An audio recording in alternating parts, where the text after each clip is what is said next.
How's everyone's Thanksgiving? We went to Mexico. Ooh. It was wonderful. It was wonderful. What was Thanksgiving dinner like in Mexico? It was tacos and mac and cheese. Oh, okay. So Yeah. basically Okay. the same as here. Yeah. How was the Baja Blast? Is it different down there? Right. It's just a blast down there. It's just Yeah, they just call it blast there.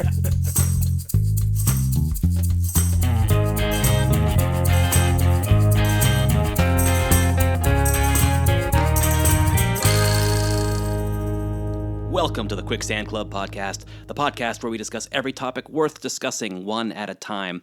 I'm Spencer Bainbridge, joined by Timothy Huls. Zack Johnson.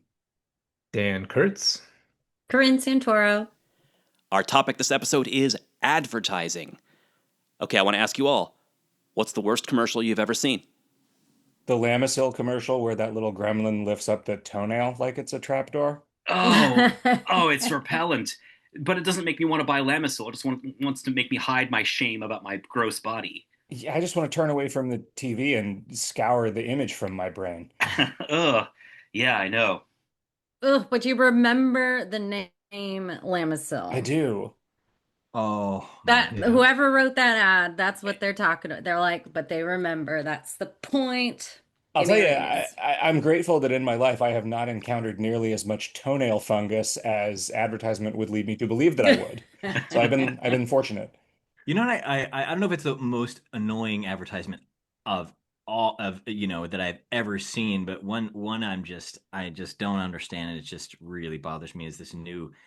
It's like a T-Mobile commercial with Jeff not Jeff Daniels. It's Jeff Bridges and Zoe Saldana and Zoe Saldana's husband, where Jeff Bridges comes down the stairs and he's like, "How do you use T-Mobile?" And they say, "Oh, well, you gotta get on board." And I think it's like playing off the dude, but he's not in any of the.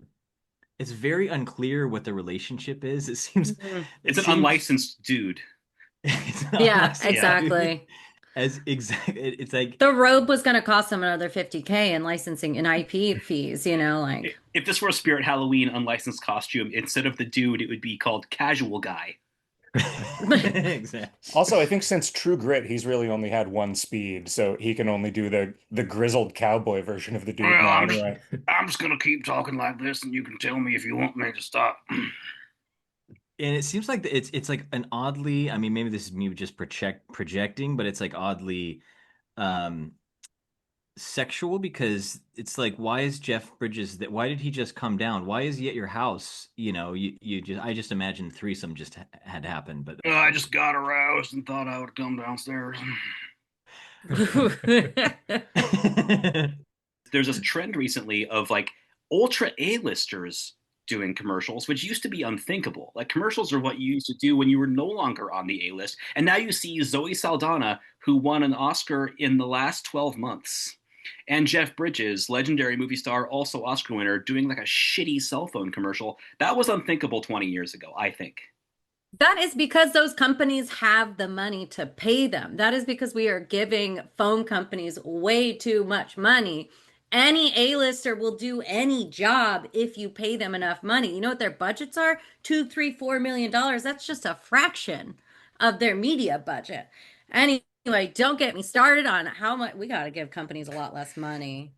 I do That's think what that that is. me and I don't know how old the rest of you guys are, but I feel like I am of the last generation that even believes in the concept of selling out, and I'm basically dead. So I think it just it doesn't matter anymore. Like They're all it sold. doesn't ruin your career. No, no, No. that's a big, my wife and I talk about that a lot. That's a big cultural change in the last generation, which is like selling out used to be uncool, and now it is not uncool. And I feel like in the future, we're going to see a world where it's literally cool. Maybe we're already there because of like the popularity of influencers.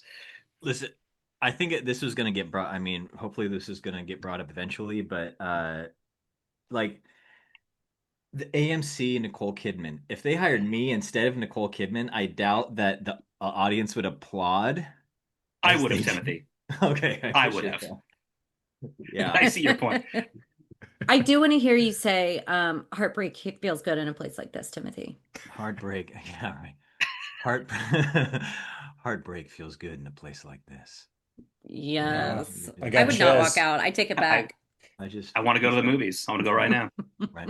But I'm still same outfit. I would still wear the same outfit though. Yes. Yes, you would. I am so sappy about the theater going experience that I honestly like believe and agree with everything that she says in that dumb thing, but I hate it anyway because it is an advertisement.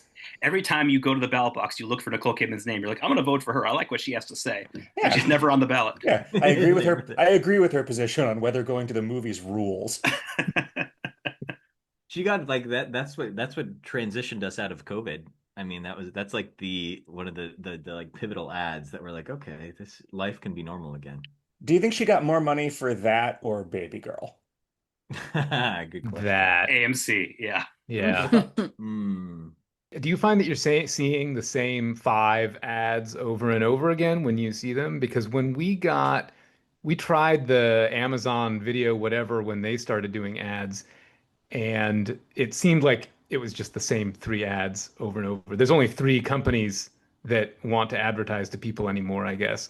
That's because the media companies, that's because the standard way, like the way of doing advertising right is to micro target and to repeat. So the best thing you can do is play the same ad as many times as possible in a row. They do not care if you hate it. What they care about is you're seeing it again and again and again, and they'll pay a lot of money for that. I once watched a movie at my now wife's apartment before she moved into my house, where the only way to do it was with the ad-supported version, and I was like, okay, I really want to watch this John Cusack, Brian Wilson biopic, and Good on you. I guess I'll tolerate some commercials for that, and it made it like see 85% of the way through the movie without showing us any commercials to the point where I had forgotten that it was that it was being shown with ads, and then it abruptly stopped in the middle of a sentence to show us a commercial for like menopause symptom medication, and then right back to Brian Wilson. I feel like How did they get? there's some kind of um, I don't know, almost an entity that is trying to find the right place in the show to show you ads. It's got to show you some ads. It's trying to find the right place. It couldn't quite find it, in the Brian Wilson thing. So at the very end, it's like, yeah, I gotta stop you right here at the worst possible place because I just gotta do it. I'm going to call my album Pet Ozempic. Oh, That's the climax. The yeah. climax of that movie is him picking a name for Pet Sounds. Yep.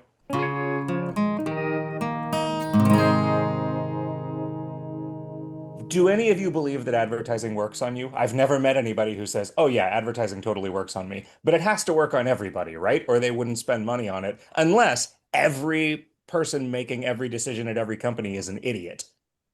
I think you wouldn't buy anything if it weren't for marketing and advertising. That's what I like. You go to the store, you go to the grocery store, you see Coca-Cola and you see, I don't know what Shasta, RC, right? You see Coca-Cola, you see RC. The decision between the two, you might pick RC for money reasons, but you really wanted the Coke. And then once you get a little bit more money, you're going to get the Coke. Why? Because Coke spends, I don't know, billions on marketing to make you buy Coke. The only difference between those two products, marketing. But But like Nike spends billions on shoes. And I like Coke and I buy a Coke and drink a Coke and it tastes good. I would never buy Nikes because I don't want to spend money on tennis shoes.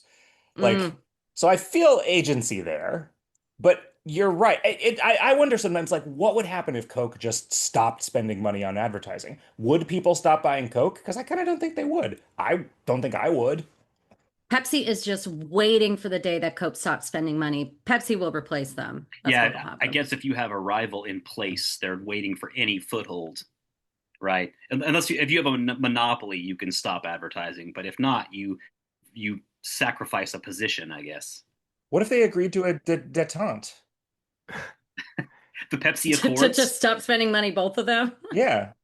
because it's making them too much money. Like, I don't know if I actually believe this, but I might believe that any company that needs to advertise its stuff, like, is not making a very good thing.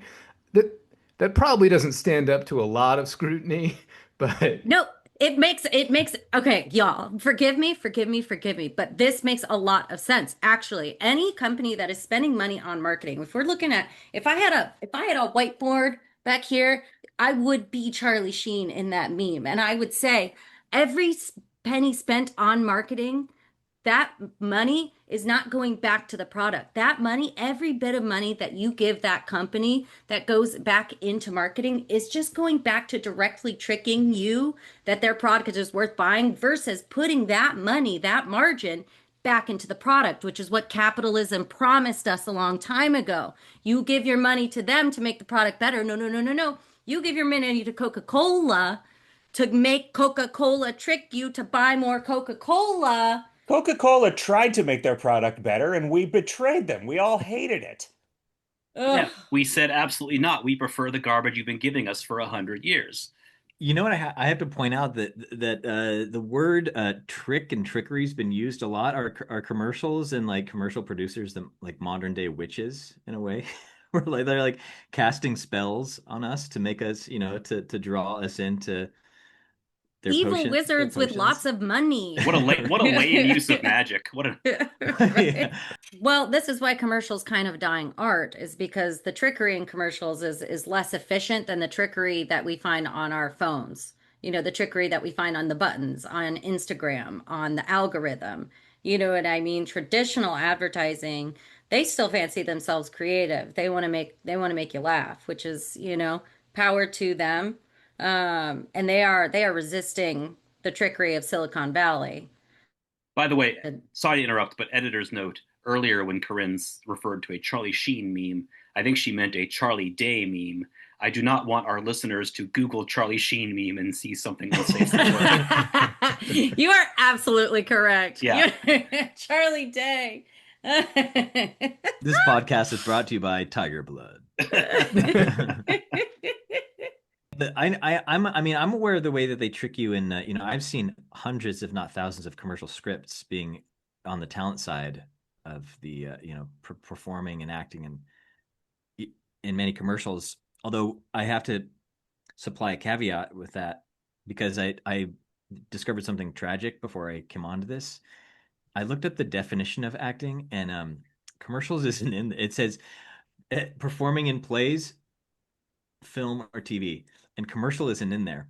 Well, commercials are on TV.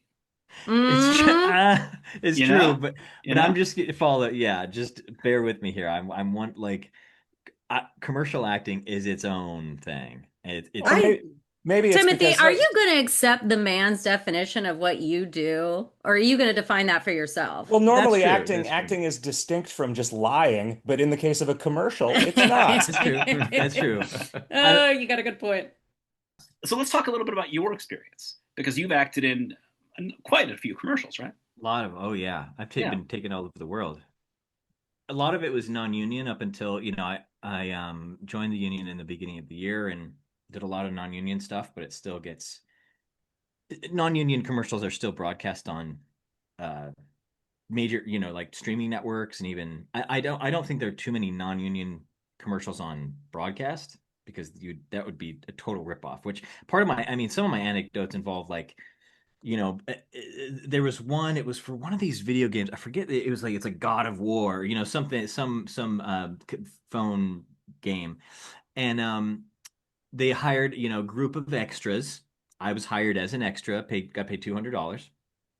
So and I was dressed in my best blazer, my best suit. I brought my own wardrobe, and by the way, I always had this like blue blazer that was like if I wore that in a commercial audition, I would like 9 times out of 10. That was like my commercial blazer. You had a lucky It blazer. worked. I had a lucky blazer. But I wore this to the set, and they're like, "Yeah, one of the extras, yeah, come over here. We're just gonna have you walk across the street." And I was like, "Okay, that sounds fun." I thought I was gonna do what they call in on set, we call it like a cross. I was gonna cross, as part of as like while the main action is going on, they're gonna have me as an extra just cross in the background, while the main action is going on. So I do it a couple times. They give me said direction. Oh, could you maybe look up like something is attacking? And I thought, oh, okay, that's fun. I'll do that. So I did a couple of takes, and all the while I didn't see anybody else. I didn't see like main action. I didn't see anybody else around. So I'm like, all right, well, I guess, I'll just be the extra and is a part of a bigger thing. Remember, we got paid $200 for this.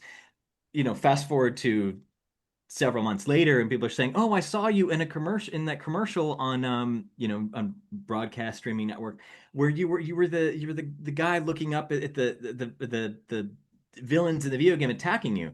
So I looked up the commercial, and I was the main guy walking across the street. That I got. Corinne's has her mouth gaping. She gets it. I got paid $200 for something. To star in a commercial. They got a deal. They Oh, call it a principle. They did that on purpose. You should sue. Can I really? Is it too late? Is it too late? I don't think it's too late. I am not joking. I do not think it's too late. That sounds intentional. That sounds sketchy.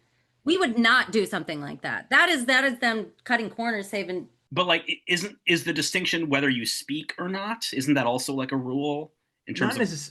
Not necessarily. That's more for SAG, Okay. film and TV. But when it comes to commercial, you could be a principal actor and not have any lines, but you're the hero. That's another term they use is Yeah, hero. that's how they keep screwing over Poppin' Fresh because whoo doesn't count as speaking. Right. Yeah. Yeah. Or there's Poppin'. Yeah. Right. Yeah. He's living in a trailer park somewhere. They really screwed me. Yeah, but no, I mean it's also there's another term for it. It's called on-camera persons, OCP. That's another term you'll see often is OCP. Oh, I'm down with and OCP. if you know me. So they're different. They're different. So SAG, and some non-union commercials have it set up where the distinction is clear. You're getting paid what you deserve for the role that you have in the commercial. But there's some commercials that I was an extra. They used me as an extra. I performed as an extra in an Invisalign commercial, but there's no usage on that. It was another like $200. But someone, and I shot that in 2015, more than 10 years ago, and someone like 2 years ago said, "Oh, hey, I saw the Invisalign commercial." So they got a deal too because they paid $200 fee to me. I was one of the main, I was like the woman who was getting Invisalign. I was like one of her close like coworkers. Who told her that her teeth were real fucked up and she needed some help?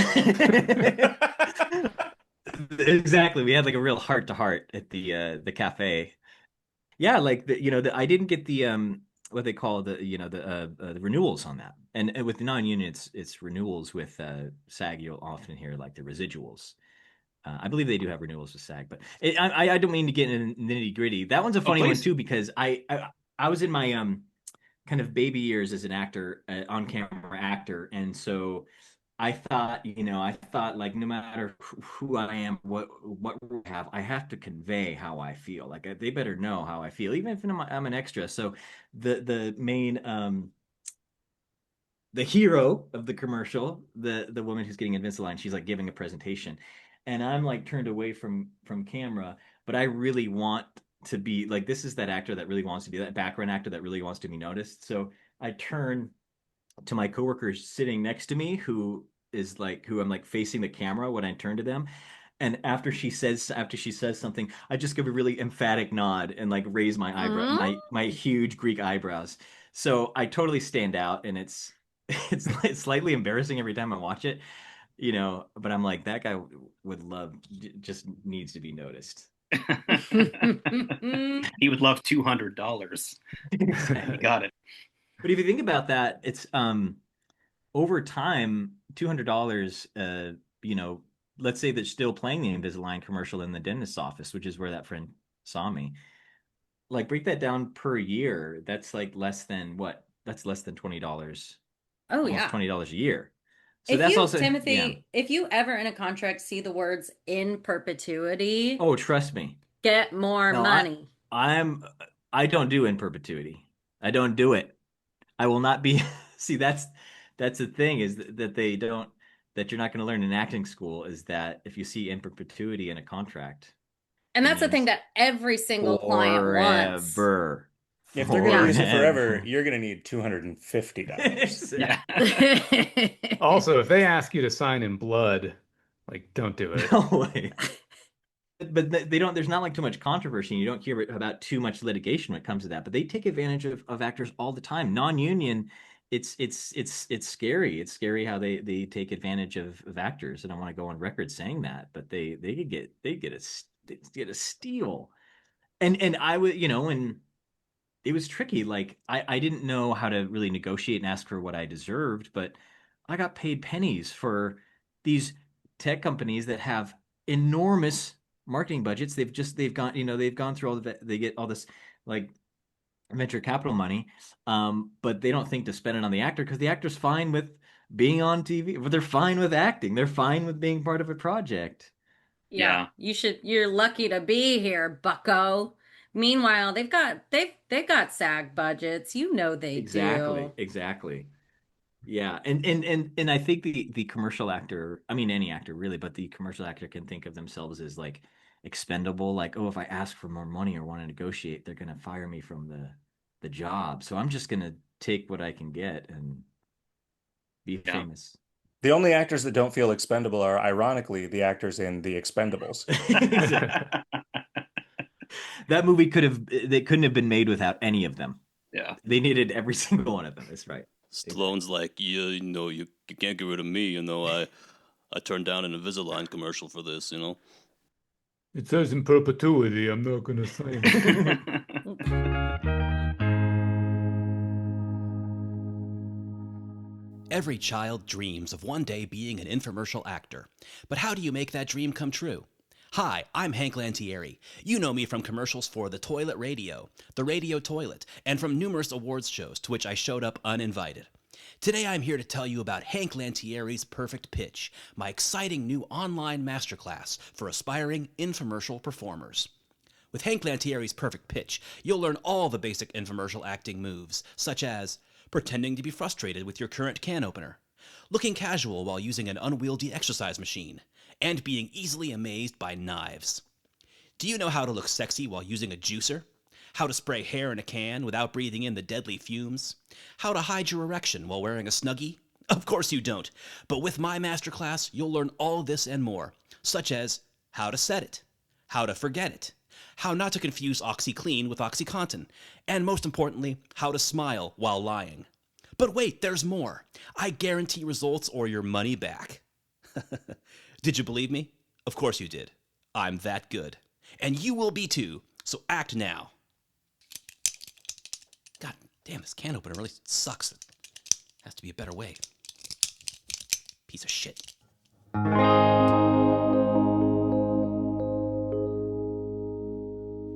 I specifically remember a Super Bowl commercial from when I was a kid, which was a Pepsi ad where some bears did the YMCA dance, but it was PEPSI, Ooh. and that's not even the right number of letters, and it still infuriates me. Like that should never have gotten past brainstorming stage. Do you think that was supposed to be a COKE commercial, but there was some industrial espionage where they stole it and made Mhm. their own version of it so that they... I don't know. I don't know if I've heard anything gayer than I saw a bunch of bears doing a YMCA themed Pepsi commercial. Let me be clear: they were literal bears Oh, from I'm the sure. forest. I'm sure. Yes, I know. furry creatures again. Bears. I saw my new worst commercial yesterday, which was a commercial, I guess, by the government saying, "Hey, if you're an illegal immigrant, like get out of the country," which is like the closest I've ever seen to a commercial for evil. It's like evil. It's what we do now. It was yeah, did not like it. Don't like it. Made me want to smash the TV in the restaurant that I was at. Uh, Mm. Why was that ad targeted at you, Dan? In fact, can I see your papers? Yeah. didn't like it. Yeah, who's that going to work on? Like, are people watching this and it's making them, like, are people deciding, is it working? That's the most, I mean, that's The strategy, I do believe that the strategy yikes. of scaring people is working. I do believe like there are numbers that show that or something.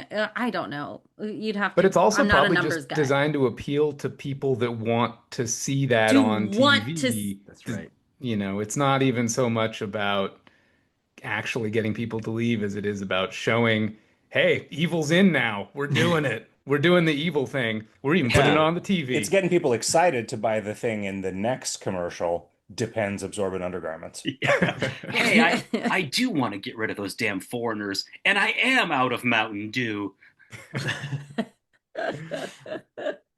There must be commercials recruiting for ICE, right? Like I remember seeing a lot of military recruitment commercials when I was a kid. Oh, Go Army, Yeah. GoArmy.com and stuff. Yeah. They have a very, very, very big marketing budget, the Army. They Um, funded Top Gun. They also funded the Deer Hunter, which I thought was a weird move. I remember when I was a kid, I saw a commercial for a product called Moon Shoes, and I was ecstatic because Moon Shoes, if you don't know, were like these two shallow buckets, or they were these big plastic things you would put your feet in, and then your feet would be supported by a bunch of heavy, thick rubber bands. So it's basically like strapping a mini trampoline onto each foot, and then you could jump around uh, as if unencumbered by gravity, the way one does on the moon. And that's why they were called moon shoes. And this toy, the commercial made this toy look incredible. I got to look it up on YouTube later. But I remember being so amazed. And I asked for it for my birthday and Christmas for years. And my family knew that I had a vivid imagination. And they think that I made this product up. They thought that it was like when I asked for a penguin for my birthday. They thought that I didn't understand this was not possible. I was like, no, I want moon shoes. And they're like, okay, great. We gotta have him tested at some point. But then they finally realized this is a real product, and they got them for me. And listeners of the show don't know this, but I will share with you right now that I have freakishly gigantic feet. So by the time I was like 12, and my family finally believed this was a real thing and bought me moon shoes, my feet were too big to fit into the moon shoes. So I tried to use them a couple times, but like my toes were getting damaged because they were rubbing against the edge of the thing. Oh. It's like the depressing sequel to Gift of the Magi. Yes, but tragically, I had no more toes to jump with. my heart goes out to 12-year-old Spencer. I have stories like that with toys that, I understand. I'm so sorry. But as somebody with not freakishly large feet, with I don't know, I guess they were small for your average kid. I don't know. But anyway, moon shoes, they were junk. Your memories wouldn't have been better if you got them earlier. I think one commercial that worked on me and not maybe not in the way it intended is that the one where the PSA, this is your brain. This is your brain on drugs, and they just crack an egg, and it's like they scramble it up in the pan. Yeah, Wait, so you're saying drugs will turn my brain from something sort of boring and unappealing to something that looks fucking delicious? Delicious. I love scrambled eggs. Okay. My only question is, where can I get some? Exactly. Your brain is normally a frozen pizza, but then once you try drugs, the pizza is cooked and you dip it in ranch. Exactly. I do feel like those ads that like the 90s was very successful for me at least. So, I was above the influence, I just Of said course, no, of course. because they really were like, you gotta, because otherwise you have scrambled egg head. And then, I think the harm that those did though was like kind of overstating the harm of all drugs. And then, so then, I'm like, okay, weed's not so bad, Actually, weed's pretty great. What about meth? If they're lying about one, why not the next? Speaking of PSAs, there was a PSA once that had a very an oddly specific message. It was like these kids were playing at a playground, and one of them was wearing a shirt with his name on it, and someone came up to him and said, "Hey, uh, Jerry," and the whole point of the ad was make sure to not wear shirts with your name on it. So since then, I have not worn a shirt with my name on it. So it worked. Oh, because it makes child molesters work easier to do. Exactly. It draws strangers in. Oh, I see. It tricks you think they know you, but And the kid is like, how could he possibly know my name? There's no way. I must trust him. Must trust this person. That's an Ugh. actual PSA. Yeah. That was much harder for me back before I changed my name from Stussy.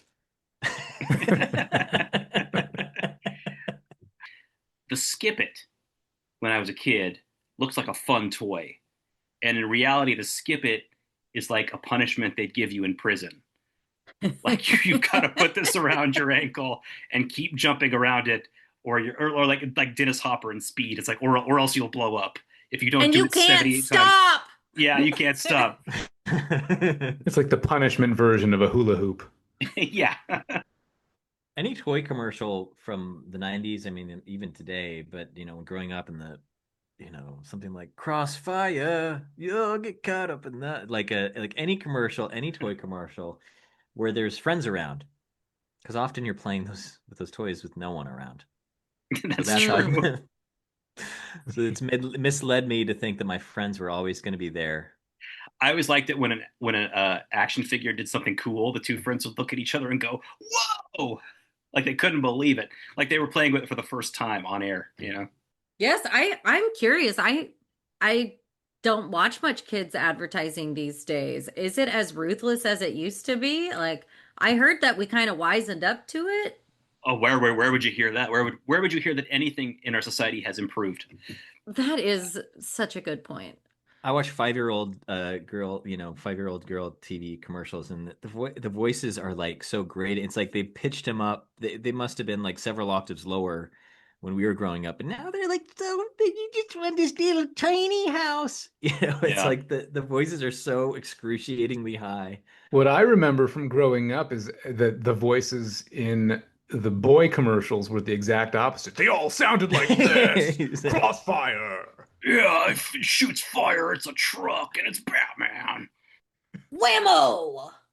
I think advertising directly to children is at best a very gray area. Like they cannot consent to anything, let alone being sold to and having their being convinced into taking their money from them or their parents' Yes, money from them. my whole Christmas list every year was just the things that I saw on TV. They literally were like, it was a direct route, and it was probably very like their marketing. The more commercials they made, the more money they got, like You would one to watch TV for one. inspiration. I remember. Yeah. Yes. Yeah. I guess what would the replacement have been when you were like if you didn't get advertised plastic stuff on TV, you would have asked for like a handful of raisins for Christmas? We would beg to go to school. Could you carve me a horse of wood, Father? I guess we just give my daughter like, empty tubs of yogurt to play with, Yeah, which are and surprisingly and she'd entertaining. be So fine. You could save a lot of money every Christmas if they weren't coming for your money. I'm actually going to make her a rocking horse out of those tubs of yogurt. And it's going to be awesome. I wanted to talk about this concept that I ran across. And this is the sort of thing where it's like I've observed it, but I never knew there was a term for it. There's a term called the unfinished claim, which is one of the oldest tricks in advertising, where they will say, works better than the other brand, or fights germs better, or cleans gums faster, or Mm, tastes better. And they don't finish that thought. Like, better than what? Like, yeah, cleans my teeth better than rubbing like moss on them, but yeah. it doesn't complete the thought, and that's called the unfinished claim. And now, when you know what it is, you see it in advertisements all the time. Like, wait, better than what? Faster than what? More effective than what? They don't say because if they do, they might be fraudulent. That is mind trickery marketing advertising of consumer packaged goods, CPG companies like PG&E. They do the two times more. They're not playing any games with what they're saying in marketing because they're just gonna say it. They're just gonna say any trick that works, like two times more. Well, this shampoo tingles, which we're led to believe is good, but it's like the shampoo that tingles is somehow more effective, which is just made up nonsense. Because that's like suggesting that like a Nestle Crunch bar cleans your teeth better than a Hershey's bar Oh, it might. Maybe because they it can might, make yes. tingles. that claim. It crackles. This candy bar crackles, so it's good. Got milk. Got milk why does milk from cows, why does milk have such a wild marketing budget? Wild marketing budget, right? Hmm. Um, do It's we gotta just be remember? regulatory capture, right? Like there has to be something that like they're allowed to do that so that they can continue to get subsidized to overproduce milk or increase demand for it or something, right? Like it's like the answer for like why is there a commercial for eggs? Why is there a commercial for beef? Just in general, it's just like it has to be corruption. It's That's the only it's possible answer. It's from, I think, like the 1930s. I think it's from the Great Depression when the dairy industry needed a boost. So they got a boost from the US government, and then the US government couldn't take it back.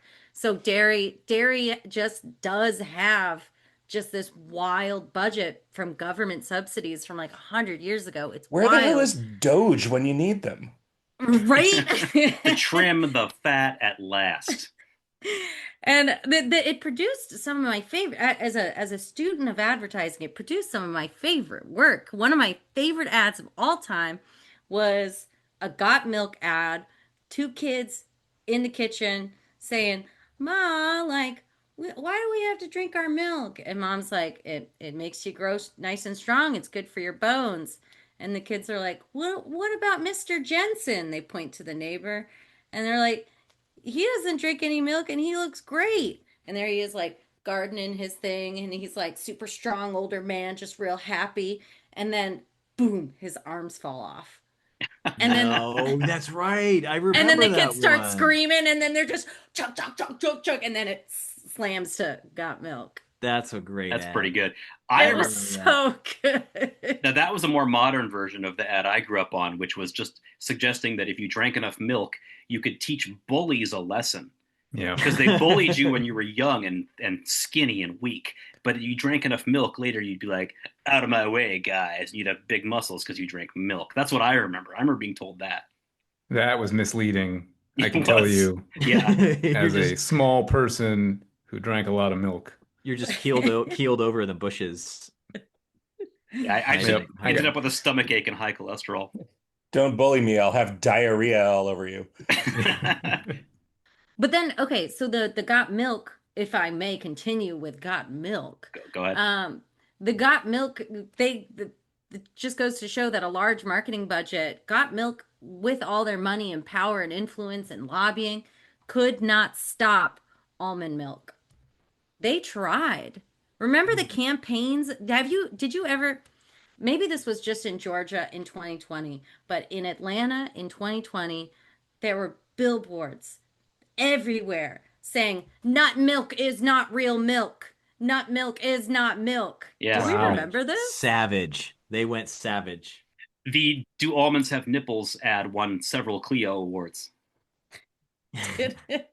I mean, it just goes to show, no matter how much money they spend, milk is fucking gross. What do we all think of advertising prescription drugs on TV? Because I learned that the United States is one of the very, very few places on earth where this is even legal. And I don't think it should be legal. I think it turns doctors into basically drug dealers if we're being exhorted to go to them and say, "Hey, give me a couple of these. I heard about it on the TV." Okay, first of all, I Yeah. will say that's how I got my Wellbutrin. I said, "Hey doc, get me some Wellbutrin," and doc said, "Hey, okay, we got you." But Okay.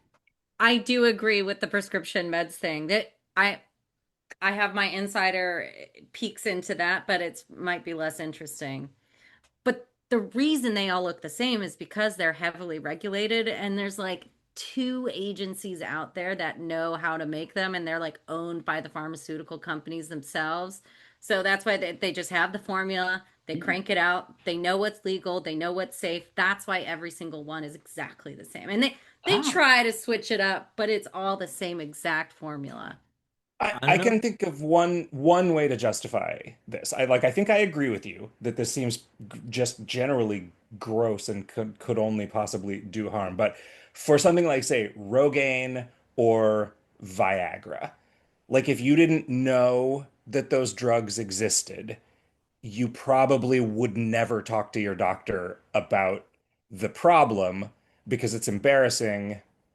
And if you think there's just like, well, he's just gonna laugh and true. Yeah. yeah, and say, too bad, fucker.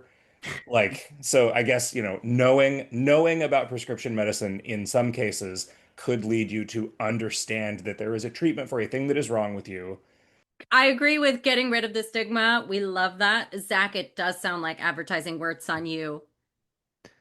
I guess if my hair starts to fall out or my dick quits working, I will have I like yeah, I will go talk to the doctor and be like, "Hey, I know there's stuff for this. I listen to podcasts." I am really curious to see a schizophrenia medication commercial because that is like usually on the medication commercials, every condition kind of looks the same. Like it's all just people looking slightly uncomfortable without getting real specific about what's going on.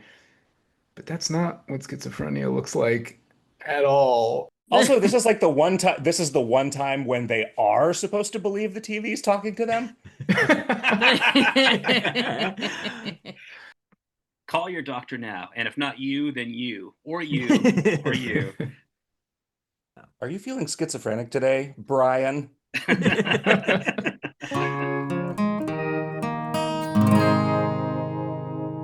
And that's our show. Drop us a line, quicksandclub@gmail.com, if you want to suggest an episode topic or just let us know what you think about the show. I'm Spencer Bainbridge, and I was joined by Timothy Huls.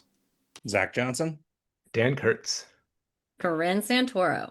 Remember to subscribe and write us a review. This has been Quicksand Club, uplifting comedy for a slowly sinking world. 588-2300 Empire.